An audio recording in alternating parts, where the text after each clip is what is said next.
এই স্টোরির আগের পার্ট ডেসক্রিপশনে লিঙ্ক দেওয়া থাকবে, সেখানে প্লেলিস্ট থেকে চেক করতে পারেন। গল্পের নাম ডেভিল লাভার সিজন 2 পার্ট 7।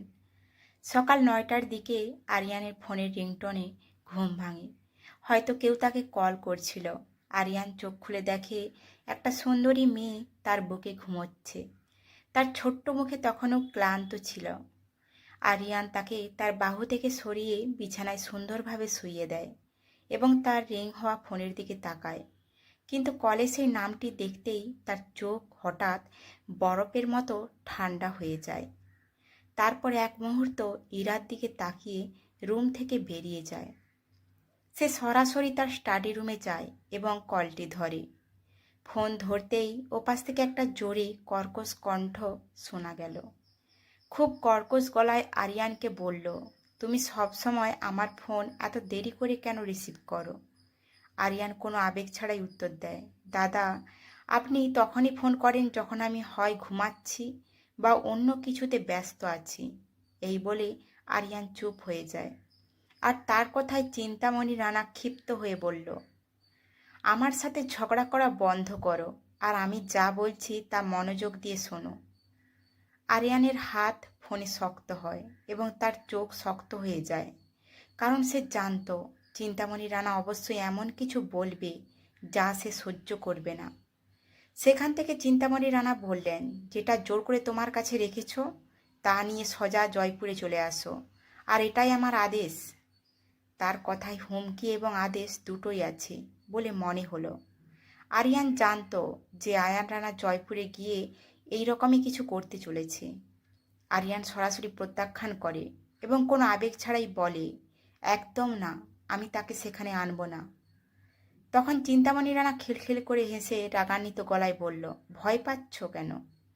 ওকে এখানে এনে নিয়ে এলে বুঝে যাবে যে ওর ছোটবেলার এত ভালো বন্ধু জোর করে ওর সাথে থাকে। আরিয়ান জানত এই কথাগুলো তার দাদার থেকে হতে পারে না। আয়ান নিশ্চয়ই তাকে সব বলেছে। আরিয়ান শান্তস্বরে বলল, দাদা, আগে আমার ভাইকে জিজ্ঞেস করো যে সে আর ইরা যখন ছোটবেলা থেকে একে অপরকে ভালোবাসতো, তাহলে সে কেন তাকে লক্ষ্য করে গুলি চালাবে? সেখানে ফোনটি স্পিকারে ছিল।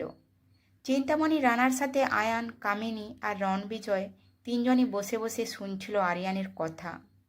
আর আরিয়ান যখন এই কথাটা বলল, হঠাৎ করে আয়ানের মুখে বলিরেখা আর ঘাম বেরোতে শুরু করলো। সে দ্রুত মায়ের দিকে কিছু ইশারা করতে থাকে। তার মা দ্রুত আরিয়ানকে সুন্দর করে বললেন, আরিয়ান বাবা, তুমি কি কথা বলছো? তোমার ভাই সম্পর্কে এসব কথা বলা উচিত নয়। চিন্তামণি রানা আয়ানের দিকে তাকাতে লাগলো আরিয়ানের কথায়। তিনি হঠাৎ কামিনীর উপর এবং তারপর আরিয়ানের উপর রেগে গিয়ে বললেন, তুমি অপদার্থ ছেলে, অন্যদের দোষ দেওয়া বন্ধ করো এবং যত তাড়াতাড়ি সম্ভব ইরাকে এখানে নিয়ে আসো। এখানে দুদিন পর একটি বড় অনুষ্ঠান হচ্ছে, যাতে তোমাকে উপস্থিত হতে হবে। তার আদেশ দেওয়ার পর সে আরিয়ানের কথা না শুনে রেগে ফোন কেটে দেয়। এবং সেখানে মুম্বাইতে যখন চিন্তামণি রানা আরিয়ানের ফোনের সংযোগ বিচ্ছিন্ন করে দেন, তারপর কিছুক্ষণ গভীর চিন্তায় মগ্ন থাকে আরিয়ান। তারপর কিছুক্ষণ চিন্তা করে নিজের রুমে ফিরে আসে। ইরাকে দেখে তারপর ওয়াশরুমে চলে যায়। তারপর রেডি হয়ে অফিসে চলে যায়। এখানে ইরা সারা রাত মিষ্টি অত্যাচারের পর শান্তিতে ঘুমাচ্ছিল। সকাল 11টায় তার চোখ খুলে যায়, আর ঘুম থেকে উঠলে তার শরীরে প্রচণ্ড ব্যথা হয়। সে সম্পূর্ণ উলঙ্গ ছিল, যার কারণে বিছানার চাদর দিয়ে নিজেকে ঢেকে রেখে সে আরিয়ানকে অভিশাপ দিয়ে বলে, বিছানায় শয়তান হয়ে যায় আয়ু। হায় ভগবান, আমার শরীরে কত ব্যথা লাগছে। এইসব বিড়বিড় করে বিছানা থেকে উঠে গেল, কিন্তু তারপর টেবিলে কিছু নোট আর একটা ট্যাবলেট পেল। ইরা সেই চিরকুটটা তুলে নিয়ে পড়ে, যেখানে খুব সুন্দর করে লেখা ছিল, বউ, আমি জানি তুমি নিশ্চয়ই আমাকে অভিশাপ দিচ্ছ, কিন্তু আমাকে অভিশাপ দেওয়া বন্ধ করে এই ট্যাবলেটটি খাও, তাহলে তুমি আগের মতো হয়ে যাবে। ইরার মুখে একটি সুন্দর হাসি ফুটে ওঠে এবং সে নোটটিতে একটি হালকা চুম্বন করে। কিন্তু সে তখন ছোট মুখ করে বলল, ঠিক আছে, আগে নিজেকে কষ্ট দাও, তারপর আবার নিজেই ওষুধ দাও। কিন্তু তারপর সে একটু মন খারাপ করে বলল, আয়ু, তুমি আমার আয়ু হও না কেন? আমার কাছ থেকে সব লুকিয়ে রেখে রাখছো কেন? তোমার যদি কোনো ভুল বোঝাবুঝি থাকে তাহলে ক্লিয়ার করো, যাতে আমি তোমার কাছ থেকে আমার 13 বছরের ভালোবাসা প্রকাশ করতে পারি। ইরা এই সময় বেশ মন খারাপ করে। সে সেই নোটটি ভালোবেসে তার ব্যক্তিগত আলমারিতে রাখে এবং ওয়াশরুমে যায়। কিছু সময় পরে রেডি হয়। তার পরনে ছিল গোলাপি রঙের ব্লাউজ শাড়ি। সে রেডি হয়ে নিচে আসে। তারপর সকালের নাস্তা সেরে আরিয়ানের দেওয়া ট্যাবলেট খায়। তারপর কিছুক্ষণ পর সে ঘুমিয়ে পড়ে, কারণ তাকে এখন বিশ্রাম নিতে হবে। এখানে রাওয়াল ইন্ডাস্ট্রিজে কাঁচের দেওয়ালের সামনে সিগারেট হাতে দাঁড়িয়েছিল আরিয়ান, আর এর ধোঁয়া পুরো কেবিন জুড়ে ছড়িয়ে পড়ে। সে কিছু একটা ভাবছিল। আয়নায় প্রতিফলনে তার মুখটা খুব সুন্দর লাগছিল। ঠিক তখনই কেবিনের গেটে টোকা দেয়, আর আরিয়ান কোনো আবেগ ছাড়াই বলে, কাম। তাই রণজয় কিছু ফাইল হাতে নিয়ে গেটের ভিতরে এসে আরিয়ানকে সালাম দেয়। রণজয় ফাইলটা এগিয়ে দেয় এবং আরিয়ানকে সই করতে দেয়। তারপর ফাইলটা নিয়ে কেবিনের বাইরে চলে যায়। কিন্তু তখন আরিয়ান তাকে থামিয়ে দিয়ে বলল, আচ্ছা রণজয়, আমরা যদি ধরে নেই যে কেউ তোমাকে আগে থেকেই ঘৃণা করে এবং সে যদি তোমার সম্পর্কে কিছু জানতে পারে, তাইলে সে তোমাকে কি আরও ঘৃণা করতে শুরু করবে? আরিয়ানের কথায় গাম্ভীর্য ছিল। রণজয়ও কিছুক্ষণ চিন্তা করে শ্রদ্ধার সাথে উত্তর দিল, বস, সে যদি আগে থেকেই আমাকে ঘৃণা করে, তাহলে সে যাই জানুক না কেন, সে অবশ্যই আমাকে ঘৃণা করবে। ওর কথা শুনে আরিয়ান ওর দিকে খারাপ দৃষ্টিতে তাকিয়ে থাকে। তখন রণজয় একটু ঘাবড়ে যায় এবং ভাবতে থাকে, আমি কি ভুল বলেছি? কিন্তু হঠাৎ সে আরিয়ানের কথার অর্থ বুঝতে পারে। ও তখন একটু অবাক হয়ে মনে মনে বলল, বস তো লেডি বসকে এমন বলছে। সেই সব ভাবছিল যখন সে আরিয়ানের কণ্ঠস্বর শুনতে পেল, যে তার দিকে দৃঢ় সুরে বলছিল, তুমি জয়পুর সম্পর্কে খোঁজ নাও এবং বিশেষ করে 2 দিন পর প্রাসাদে কি উদযাপন হতে চলেছে, কারণ আমাকে সেখানে যেতে হবে। ওর কথায় একটু ভয় পেয়ে রণজয় জিজ্ঞেস করল, বস, আবার ওখানে যাচ্ছেন কেন? তার কথায় আরিয়ান শয়তানের হাসি দিয়ে বলল, এবার আমি পুরানো খেলা মিটিয়ে ফেলব। তার বসকে এভাবে হাসতে দেখে রণজয় বুঝতে পারে তার বস নিশ্চয়ই বিপজ্জনক কিছু ভাবছেন। তারপর রণজয় হ্যাঁসূচক মাথা নেড়ে কেবিন থেকে বেরিয়ে যায়। রাতের খাবার খেয়ে ইরা তার রুমের বিছানায় বসে ফোনে কিছু একটা স্ক্রল করছিল, কারণ তখন মাত্র 9টা বাজে। আরিয়ান তখনও অফিস থেকে বাসায় আসেনি, আর সে ঘুমাতেও পারছিল না। 9:30 নাগাদ বাড়ির বাইরে আরিয়ানের গাড়ি থামে। আরিয়ান তার ব্রিফকেস এবং কোট তার এক চাকরকে দেয়। তারপর ভিতরে এসে সজা নিজের রুমের দিকে চলে যায়। এ সময় তার মুখটা বেশ ব্ল্যাঙ্ক ছিল। তার মুখে অন্য কোনো আবেগ ছিল না। সজা রুমে চলে যায়। তার আসার শব্দ শুনেও ইরা এমন আচরণ করে যেন সে ঘরেই নেই। আরিয়ান রুমটা ভেতর থেকে বন্ধ করে অদ্ভুত চোখে ইরার দিকে তাকাতে থাকে। ঠিক সেখানে দরজার সাথে হেলান দিয়ে ইরা তার ফোনের দিকে তাকিয়েছিল, কিন্তু সে অনুভব করল যে আরিয়ান তাকে অবিরাম দেখছে। ইরা আরিয়ানের আচরণে একটা অদ্ভুত কিছু খুঁজে পেতে শুরু করে এবং সেও একটু নার্ভাস বোধ করতে থাকে। সে ধীরে ধীরে তার ছোট্ট মাথাটা তুলে আরিয়ানের দিকে তাকায়। টায়ের গেট খুলতে গিয়ে ওর কাছে আসছিল। আরিয়ানকে এই লুকে খুব সুন্দর এবং অগাছালো লাগছিল, কিন্তু তার চেহারা সম্পূর্ণ ব্ল্যাঙ্ক এবং তাতে কোনো আবেগ ছিল না। ওকে ওর কাছে আসতে দেখে ইরা একটু ঘাবড়ে যায়, কারণ সে তাকে ছোটবেলা থেকে চিনলেও 13 বছরের দীর্ঘ ব্যবধানে ইরা জানতো না আরিয়ানের স্বভাব এবং এত বছরে কেন সে এমন হয়ে গেল। বিছানার চাদরটা দুহাতে শক্ত করে ধরে ইরা আরিয়ানের দিকে তাকিয়ে বলল, কি হয়েছে? আমার দিকে এভাবে তাকিয়ে আছো কেন? আরিয়ান একটা মুচকি হেসে ওর কাছে আসে এবং তার 2টি হাতের দিকে তাকায়, যা বিছানার চাদরটি শক্ত করে ধরেছিল। আরিয়ান জোর করে ইরার হাত দুটো বিছানার চাদর থেকে আলাদা করে দেয়। ইরা কিছুই বুঝতে পারছিল না।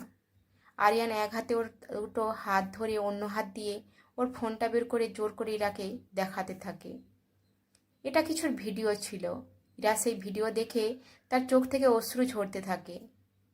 মাত্র 2 মিনিটের ভিডিওটি দেখে ইরার মুখ কান্নায় ভরে যায়।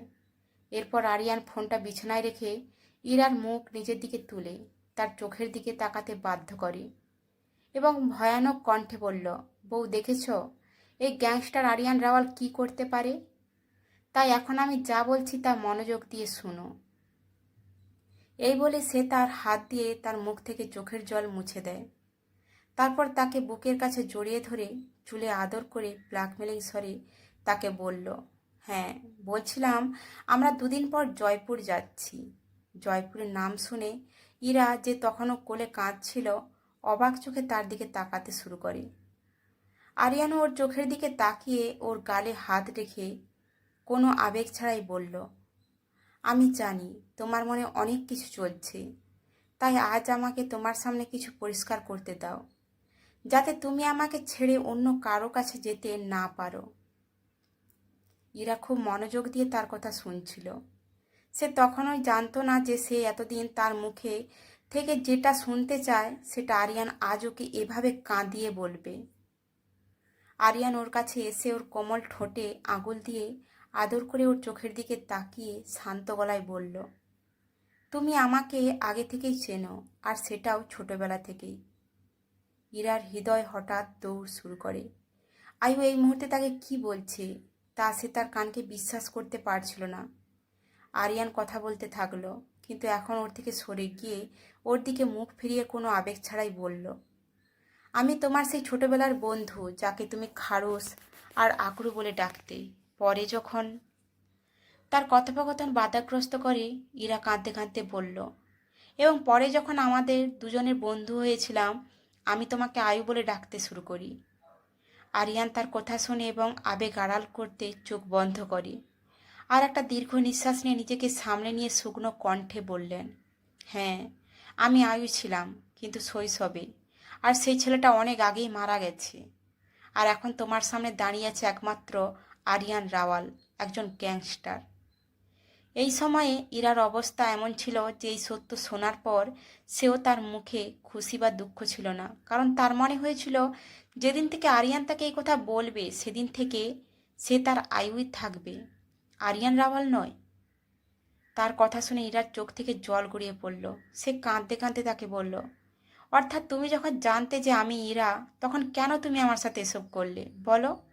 তোমার কি আমার সম্পর্কে কোনো ভুল বোঝাবুঝি আছে?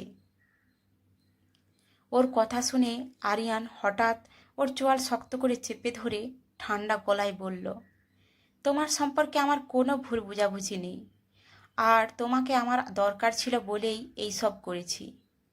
তুমি সব ভুলে গেছো, কিন্তু আমার প্রতি মুহূর্তে মনে পড়ে আমি তোমাকে বলেছিলাম যে আমি তোমাকে অন্য কারোর হতে দেব না, তাই তুমি আমার হয়ে গেলে। ইরা তার রূঢ় আচরণ আর চোয়াল শক্ত করে ধরে রাখায় অনেক ব্যথা অনুভব করল। আরিয়ান তখন তার চোয়াল থেকে হাত নামিয়ে দেয় আর ইরা 2 কদম হোঁচট খায়। আরিয়ান তার থেকে দূরে তাকিয়ে কোনো আবেগ ছাড়াই বলল, আমি তোমাকে আজ এই কথা বললাম কারণ তুমি সেখানে গেলে তুমি নিজে থেকেই জানতে পারবে, কিন্তু আমি সেখানে কিছুই করতে পারতাম না। সেই জন্য এখন যাবার আগে আমি ভিডিওটি দেখালাম। তারপর সে তার দিকে না তাকিয়ে ওয়াশরুমে যেতে লাগলো এবং কিছুক্ষণ থেমে বলল, আমি জানি তুমি সেখানে সবাইকে চেনো, কিন্তু মনে রাখবে তুমি আমার স্ত্রী হিসাবে সেখানে যাচ্ছ, তাই সেখানে তোমার মনোযোগ কেবল আমার দিকে থাকা উচিত, কারো দিকে নয়, অন্যথায়। এই বলে সে ওয়াশরুমে চলে যায় আর ইরা সেখানে মূর্তির মতো দাঁড়িয়ে তার কথা শোনে। সে বুঝতে পারছিল না কেন আরিয়ান তাকে ব্ল্যাকমেল করছিল, যখন সে নিজেই তাকে ভালোবাসত। সে নিজেই তাকে ছেড়ে কোথাও যাবে না। মনে মনে অনেক কষ্ট অনুভব করছিল। সে জানতো না যে তার আয়ু এত বদলে গেছে। হ্যাঁ, ইরা স্বীকার করছে যে আয়ু তার শৈশব থেকেই তার সম্পর্কে খুব পসেসিভ এবং অধিকারী ছিল, কিন্তু বড় হয়েও এমন কিছু করবে এমনটা সে আশা করেনি।